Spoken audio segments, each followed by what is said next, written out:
The priest had just smiled, his voice a warm, gentle hum in the vast, silent church. "And do you, Alexander?" he asked, turning to the man I loved. "Take Isabella to be your lawfully wedded wife." This was it, the moment I had dreamed of my entire life. I looked at Alex, my heart so full of love and a brilliant, hopeful joy that it felt like it might burst. The 200 people packed into the pews behind us, the thousands of dollars of flowers, the string quartet holding their breath, it all faded away. There was only him. He looked devastatingly handsome in his tuxedo, his blue eyes sparkling under the light of the stained glass windows. He turned to me, a serious, tender expression on his face. He leaned in close as if to whisper one last sweet promise in my ear before he said "I do." His whisper, when it came, was not a promise. It was a poison dart. "I can't," he breathed, his voice so quiet, so full of shame that was a fraction of my own impending horror. "I'm so sorry, Izzy. I can't do this. I'm in love with her." My mind short-circuited. Her? Who? What? My gaze, confused and frantic, flickered past his shoulder to the front pew to my maid of honor, my best friend since kindergarten, Sarah. Her face was as white as a sheet, her eyes wide with a look of pure, guilty terror. And in that single soul-shattering moment, I understood everything. Alex didn't wait for my reaction. He straightened up, gave a small apologetic shake of his head to the stunned priest, and then he did the unthinkable. He turned his back on me, on our life, on our future, and he walked quickly and without a single backward glance, down the long aisle and out of the church, leaving me standing alone at the altar, a living statue of humiliation in a ridiculously expensive white dress. The silence that followed was a physical thing. It was a heavy, suffocating blanket that pressed down on me. Then the silence was broken by a single collective gasp from our guests. A sound of 200 people witnessing a car crash. The whispers started immediately, a low, cruel hiss that snaked its way through the pews. I could feel their eyes on me, hundreds of pairs of eyes. A mixture of pity, morbid curiosity, and secondhand shame. My world had not just ended. It had ended publicly, spectacularly, in the most humiliating way imaginable. A cold, blessedly numb shock washed over me. I don't remember walking back down the aisle. I don't remember the faces of my parents or his. I just remember finding myself outside in the bright, indifferent sunshine. The sound of the church bells, which were meant to be celebrating my joy, now sounding like a mocking funeral dirge. I got into my car, the car that my bridesmaids had so lovingly decorated just hours before with white ribbons and a "just married" sign on the back. And I drove. I just drove. I had no destination. I was running, not from a man, but from a moment that I knew would haunt me for the rest of my life. I drove for hours, the pristine white of my wedding dress becoming rumpled and stained with tears. The city gave way to suburbs, the suburbs to highways, and the highways to dark, winding country roads. As the sun began to set, it was late, well after midnight, when I finally ran out of gas, both literally and figuratively. I found myself on a dark, unfamiliar road in a part of the state I barely recognized. And then I saw a sign, "Welcome to Oak Haven Estates. Population 1,247. Gated community, HOA enforced." A forgotten memory surfaced.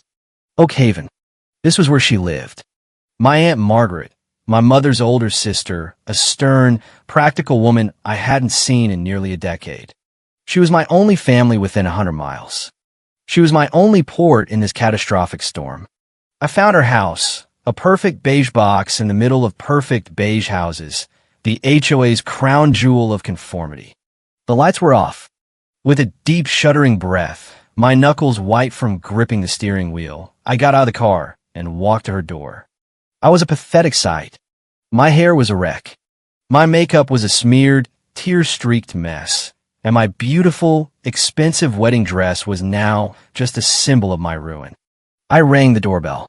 After a long moment, a porch light flickered on and the door opened a crack. My aunt's stern, wrinkled face peered out, her eyes narrowing with a mixture of surprise and instant disapproval. "Good Lord, Isabella," she said, her voice a low, gravelly rasp. "What on earth happened to you? You look like something the cat dragged in." The dam of my composure finally broke. "He left me," I sobbed, the words tearing from my throat. "At the altar. He left me, Aunt Margaret." I was expecting, if not a hug, then at least a flicker of sympathy, a kind word, an offer of tea. I received none.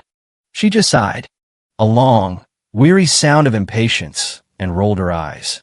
"Well," she said, her voice devoid of any warmth, "I can't say I'm entirely surprised. I always knew he was out of your league. You were never going to hold on to a man like that." The cruelty of her words, so quick and so absolute, was like a second slap in the face. I have nowhere else to go," I pleaded, my voice breaking. "Can I please just stay for a few nights, just until I can figure out what to do?" She looked me up and down, her gaze lingering on my ruined dress with open contempt. "I don't have room for you here," she said flatly. "This isn't a hotel for heartbroken girls." Then a thought seemed to occur to her. Her expression shifted to one of grim, practical consideration. "But I suppose you can stay at your late grandfather's old place on Maple Lane. It's in the community, of course. The house hasn't been touched in 20 years. The backyard is a disaster, full of those old grapevines your grandfather insisted on planting. It's probably full of rats and the roof leaks, but it has 4 walls. It's more than you have now." She disappeared back into her house for a moment, returning with a single ancient and deeply rusted iron key on a piece of frayed twine and an HOA branded keychain. She dropped it into my waiting palm. It was cold and heavy. "It's about a mile down the road. You can't miss it. But listen carefully, dear. I'm the president of the Oak Haven HOA board. We have very strict covenants here. Grass height exactly 2 inches, approved plant palette only, no agricultural nonsense. Those vines are already in violation of 3 rules. Fix it up fast, or the fines start immediately. We protect property values around here."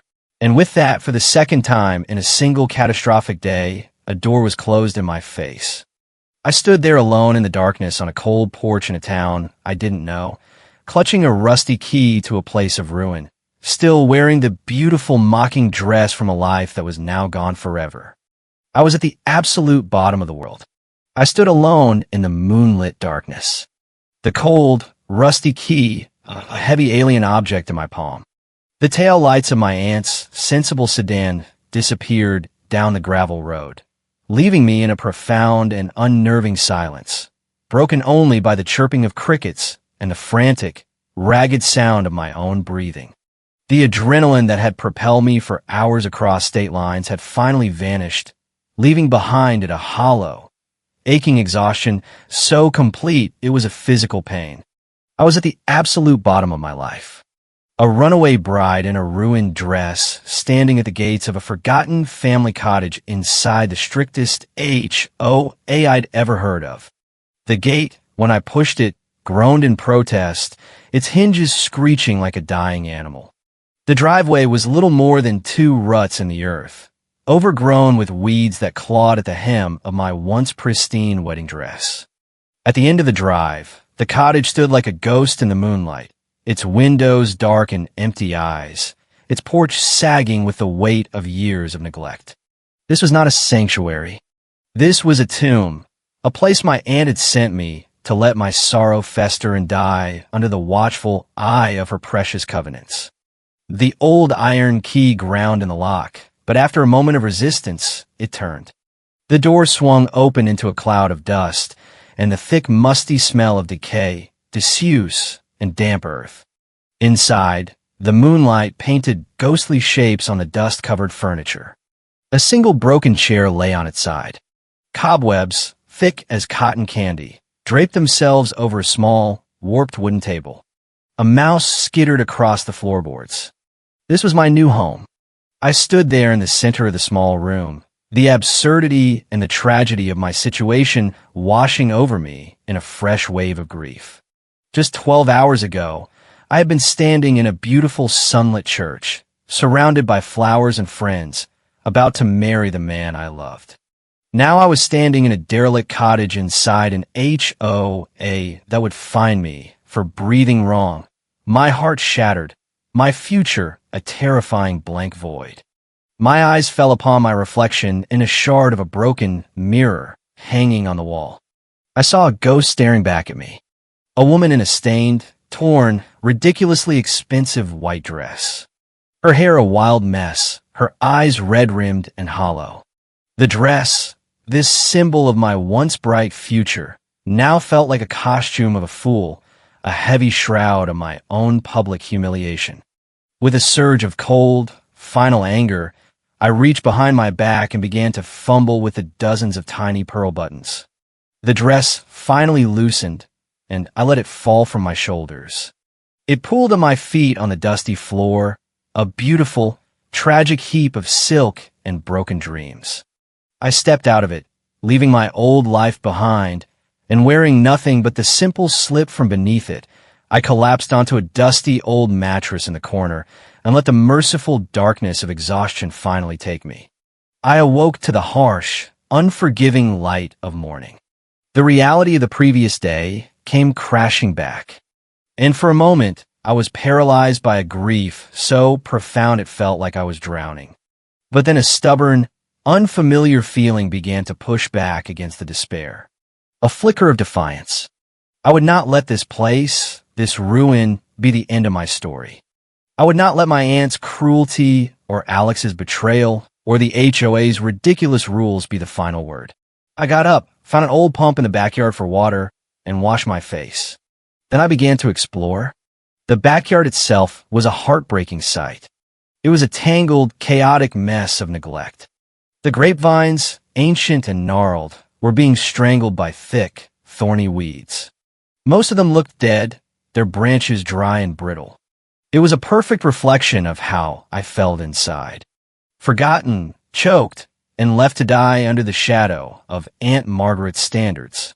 I walked the rows, my bare feet sinking into the soft, untended earth. I ran my hands over the rough bark of the old vines. And then I saw it, a tiny, almost imperceptible sign of life. On one of the most gnarled, seemingly dead vines, a single perfect bright green leaf was stubbornly unfurling itself toward the sun. And in that moment, something shifted inside me. This place wasn't a tomb. It was a challenge. It was a survivor, just like me. And I knew with a sudden, shocking clarity exactly what I had to do. My secret weapon, the part of my life I had packed away to please my ex-fiancée, was about to become my salvation. My mind flashed back to my college years at UC Davis, a world away from the life of business and finance Alex had planned for us. I remember the day I had declared my major in viticulture, the science of wine, and the art of grape growing. I remembered the look of amused condescension on Alex's face when he'd visited me. "This is cute, Izzy," he had said, looking at my hands stained with dirt from the university's teaching vineyard. "All this stuff about soil pH and grape skins, but what are you going to do with it? Become a farmer?" He had laughed. To him, my passion was a silly, impractical hobby, something to be tolerated before I settled down into my real job as his wife. To please him, I had let that part of myself go dormant. After graduation, I had taken a simple office job, and my deep knowledge of the vine had become a secret I kept, a garden I no longer tended, until now. I walked back to the cottage with a new sense of purpose. I found a pair of old, rusted pruning shears in the dilapidated shed. My hands, which had once held champagne flutes at cocktail parties, now wrapped themselves around the rough wooden handles. I walked to the first row of vines and made the first cut. The work was brutal, back-breaking, and utterly therapeutic. But I had to do it at night. Because Aunt Margaret, President Karen of the Oakhaven HOA, had already taped another violation notice to my door by noon. Unauthorized vegetation. Non-compliant agricultural elements. 48 hours to remove or fines double. Her little note was pure poison wrapped in politeness. "Bless your heart, Isabella. We're all about protecting values here." Those vines look like a lawsuit waiting to happen. Get rid of them, dear, or the board will have to act. I smiled into the darkness as I snipped another dead branch. Let her measure her precious 2-inch grass. I was growing something real. The first few weeks in Oak Haven Estates were a blur of aching muscles, splintered hands, and the deep, dreamless sleep of pure physical exhaustion mixed with the constant dread of another orange violation envelope. I worked from the moment the sun first cast its pale, watery light over the eastern hills until my body would simply refuse to move an inch further, always after dark to avoid the HOA spies. My world shrank to the small, neglected plot of land behind the cottage. There was no past, no future. There was only the immediate tangible task at hand. The war against the weeds, the battle with the thorny overgrowth, the slow, methodical untangling of years of neglect while dodging Aunt Margaret's golf cart patrols. The pain in my body was a welcome distraction from the pain in my heart. I realized, pouring my grief into the soil, and in return, the soil was giving me a reason to get up in the morning. As winter slowly gave way to a cool, damp spring, I began the real work, the pruning.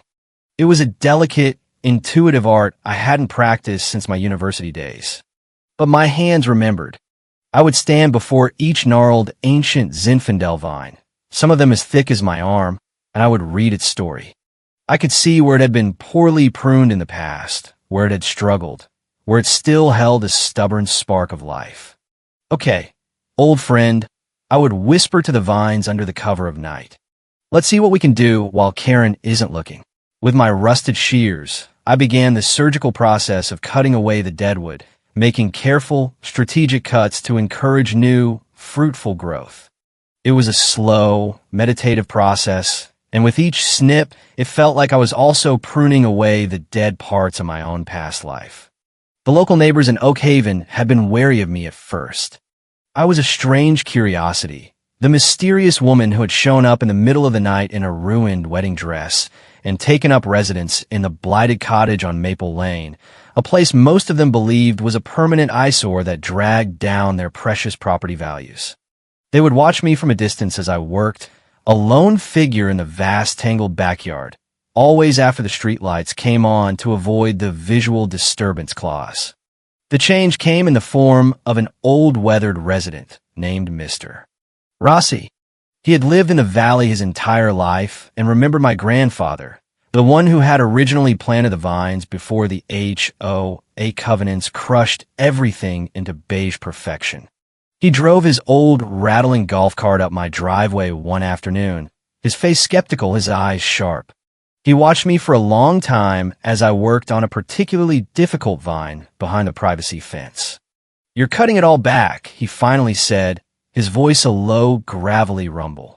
Most people would be afraid to prune so hard. The old wood can't bear new fruit. You have to cut it back to the strongest canes to focus the vine's energy. It's the only way to get a low yield with concentrated flavor. He was silent for a moment. I had just passed a test I didn't even know I was taking. "You know what you're doing," he said, his voice now holding a note of surprised respect. My father used to say the same thing. From that day on, Mr. Rossi became my silent champion. He'd stop by once a week, never offering help directly because that would be unauthorized labor under the covenants, but always leaving something on my porch. A basket of fresh vegetables from his garden, a new sharp pair of pruning shears, a jar of his wife's famous peach preserves. He started talking about me in the village, not as the crazy runaway bride with the illegal vines, but as the hard-working girl who's bringing the old place back. Quietly, of course, so Aunt Margaret wouldn't hear. Slowly, other locals began to warm to me. I was no longer an object of pity or suspicion. I was just Isabella, the woman who was trying to grow something beautiful from a place of ruin while the HOA Karen watched like a hawk. As spring deepened into a warm, vibrant summer, the backyard transformed. The vines, which had once been skeletal and gray, were now covered in a canopy of lush, brilliant green leaves. And then the miracle happened. Tiny green bead-like clusters began to form. Grapes! The old vines are not dead. They were producing fruit. I walked the rows, tears streaming down my face, my heart filled with a hope so fierce it felt like it might burst. The harvest came in late September. It wasn't a large crop, but the grapes that had grown were magnificent. They were small, dark, and intensely fragrant, the result of old vines and a season of hard work done in secret. It was too much for me to pick alone, but I didn't have to. On the first day of the harvest, a small convoy of golf carts rumbled up my driveway after dark. It was Mr. Rossi, and he had brought with him a dozen other fed-up residents and their families from the neighborhood. They came with picking shears with baskets, with a massive picnic lunch hidden so Aunt Margaret wouldn't see. "Thought you could use a hand, Mr. Rossi said with a shrug and a smile. The day was filled with laughter, with shared stories, with the simple, profound joy of a community coming together against the tyranny of beige. As we worked side by side, I felt a sense of belonging I hadn't felt since I was a child. This was a new kind of family, one forged not by blood, but by shared work and mutual respect, and a healthy hatred of petty fines. That evening, as we looked at the small but precious pile of harvested grapes, I was faced with a decision. The safe, practical choice was to sell the grapes to a larger winery outside the gates. But as I looked down into the dark, dusty cellar of the cottage, at the old forgotten wine press and the large oak fermentation tanks my grandfather had left behind, another idea, a wild and terrifying one, took root. I would make the wine myself. It was an insane gamble. The equipment was ancient. I would have to do everything by hand. But it felt right. It felt like the final necessary step in my own transformation. I had poured my grief into the soil. Now I would pour my hope into the wine, right under Aunt Margaret's nose. My new friends, caught up in my vision, helped me clean and restore the old equipment after midnight when the HOA patrols had gone to bed. And then came the moment of truth. We poured the deep purple grapes into the press. I turned the heavy iron wheel, and with a groan of old wood and a surge of pure, unadulterated hope, the first drops of juice, the must began to flow. I was no longer a heartbroken bride running from her past. I was a winemaker creating a future one drop at a time, while the HOA president plotted my eviction. The work was just beginning. The 6 months that followed the harvest were a time of quiet, watchful patience. Autumn painted the valley in brilliant strokes of gold and crimson, and the leaves on my vines withered and fell, leaving the gnarled, pruned branches exposed to the coming winter. The vineyard slept, and in the small stone-walled cellar beneath my cottage, my wine did the same. It rested in 2 old, recovered oak barrels, slowly, magically transforming from simple grape juice into something more. In that quiet time, I healed. The sharp, jagged edges of my heartbreak had been worn smooth by the rhythm of the seasons and the simple, profound satisfaction of hard work. I had found a quiet peace in my little cottage, a sense of belonging with my new friends in the neighborhood, a purpose in this forgotten patch of land. I almost forgot the world I had run from. But of course, that world had not forgotten me. It was a crisp, clear day in early winter. I was outside, mending a section of broken fence when I saw the unfamiliar, expensive-looking sedan crunching its way up my gravel driveway. It was my Aunt Margaret. Behind her was a second car, a sensible sedan with a local real estate agency's logo on the side. My heart, which had been so calm for so long, gave a sudden hard thud against my ribs. I knew exactly why she was here. She was here to seize my sanctuary. She stepped out of her car dressed in a sharp city coat and heels that were completely impractical for a farm. She looked around and her jaw literally dropped. The last time she had seen this place, it was a ruin, a symbol of decay she had so contemptuously thrown at me. Now it was a picture of rustic, cared-for beauty. The cottage, which had been dilapidated, now had a freshly painted door and pots of winter pansies on the porch. All HOA-approved colors, of course. The backyard, once choked with thorns and weeds, was now neat, orderly rows of pruned sleeping vines framed by perfect 2-inch grass borders I had meticulously maintained just to spite her. "Isabella," she said, her voice a mixture of shock and suspicion as I walked over to greet her. "What on earth have you done to this place?" Before I could answer, the realtor, a harried-looking man in a cheap suit, joined us. "Margaret," he said, looking around with a confused expression. "You told me this was abandoned, derelict land.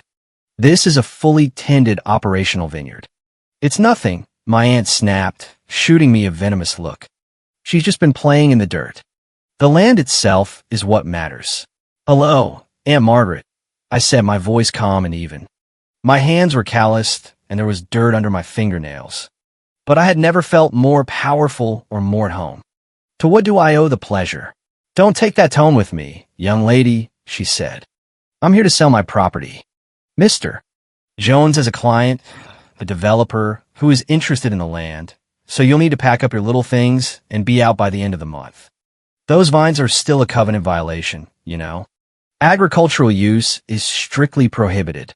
The board has voted." She was so certain, so dismissive. She still saw me as the heartbroken girl in the ruined dress. She had no idea who I had become. As if summoned by some cosmic dramatic force, a third car appeared at the end of the driveway at that very moment. It was a sleek black rental car, the kind that whispered of quiet, serious money. A distinguished silver-haired man in a beautifully tailored tweed jacket got out. He was not a developer. I recognized him instantly from every major wine publication in the world. He was Julian Croft, the most feared and respected wine critic in the country. My heart stopped. He ignored my aunt and the realtor completely, his sharp, intelligent eyes scanning the vineyard before landing on me. "Miss Isabella?" he asked, his voice a cultured, pleasant baritone. He walked towards me, his hand outstretched. "I do hope I'm not intruding." "My name is Julian Croft." My aunt let out a small, strangled gasp. She knew the name. "I was in the region visiting a larger winery," he continued. "And I heard the most unbelievable rumor from an old resident at the local tavern. He spoke of a miracle vintage being produced at the old, forgotten Maple Lane cottage. He said a young woman was bringing the dead back to life, right under the HOA's nose." I was speechless. I just shook his hand, my mind reeling. Mr. Rossi, my dear friend, had done this. "It's just a very small first batch, Mr. Croft. I'm not a professional," I said. "My dear," he said with a warm smile, "the greatest wines in the world are rarely made by professionals. They are made by passionate artists. May I?" He gestured towards the cottage, towards the cellar beneath it. I led him down the stone steps into my small rustic cellar. The air was cool and smelled of damp earth, fermenting fruit, and old oak. My aunt, the realtor, and a now very intrigued-looking Mr. Jones followed us, their faces a mixture of confusion and apprehension. I took a wine thief, a long glass tube, and drew a sample of the deep ruby red liquid from one of the barrels. I poured it into a clean glass and handed it to him. He held the glass up to the single dusty light bulb, admiring the color. He swirled it gently, releasing its aroma. He closed his eyes and inhaled deeply. Then he took a slow, contemplative sip. The silence in the cellar was absolute. He held the wine in his mouth for a long moment, his expression unreadable. Then he swallowed. His eyes, when they opened, were wide with a look of pure, unadulterated shock and delight. "My God," he whispered, his voice full of a reverence I had only ever read about. He took another sip. "This is extraordinary. Impossible." He looked at me, his eyes full of a new profound respect. The complexity, the depth of the dark fruit, the hint of spice, the structure to coax this level of character from these ancient, neglected Zinfandel vines. "My dear, this is not just wine. This is a story in a bottle. This is a work of art. This is without a doubt one of the most exciting new wines I have tasted in a decade." The realtor, whose jaw had been slowly dropping throughout the critic's speech, finally turned to my aunt. His voice was a choked, incredulous whisper. "Margaret, you told me this was worthless scrubland. This is a producing boutique winery with the potential for a 99-point rating from Julian Croft. This property isn't worth $50,000. With the business, the brand, the story, it's worth millions. I looked at my aunt. Her face was a ruin. The color had drained from her cheeks, leaving behind a pasty gray mask of greed, regret, and impotent fury. The gold mine she had dismissed, the niche she had scorned, the ruin she had sent me to under the guise of community standards, it had all transformed into a treasure she could now never touch. She looked at me, her eyes burning with a hatred that was almost pitiable. "This should be mine," she hissed. "This is my land." I looked at her and my beautiful, thriving vines at the glass of deep red wine in the world's most important critic's hand, and I felt nothing but a quiet, powerful peace. "No, Aunt Margaret," I said softly, my voice clear and steady. "You were right. You gave me a ruin, and I built something beautiful from it, right under your precious covenants. This place and this life are mine now. And the board is going to hear all about how you tried to destroy a community asset for a quick developer payoff." She had no reply. She turned and stormed out of the cellar, a woman defeated by her own lack of vision and the very RUL. Yes, she had weaponized against everyone else. Later that day, after Mr. Croft had left, promising a full-page feature in his magazine and a tasting event that would put Oak Haven on the map, I stood alone in my vineyard as the sun began to set, painting the sky in shades of purple and gold. My vindication wasn't the look of horror on my aunt's face. It wasn't the promise of fame or wealth. It was this, the quiet satisfaction of creation. I had arrived here shattered and broken, a runaway bride fined into oblivion by the HOA Karen. And in 6 months, I had become a winemaker who turned her illegal vines into liquid gold. The community vote came 2 weeks later. Mr. Rossi presented the tasting notes and the valuation report. Neighbors who'd been silent for years stood up and spoke about the endless fines, the ridiculous rules, the way Aunt Margaret had used the board like her personal kingdom. She was voted out in a landslide, the first time in 20 years the president had been removed. She sold her perfect beige house and moved out the next month, muttering about ungrateful residents as her golf cart disappeared down the street for the last time. I raised my own glass of wine to the setting sun, a silent toast not to a failed marriage, but to a new, fruitful, and fiercely independent life. The vines rustled in the breeze like they were laughing with me. In Oak Haven Estates, the grass was still exactly 2 inches tall. But for the first time, something real was growing behind the fences. And no Karen with a clipboard could ever take that away again.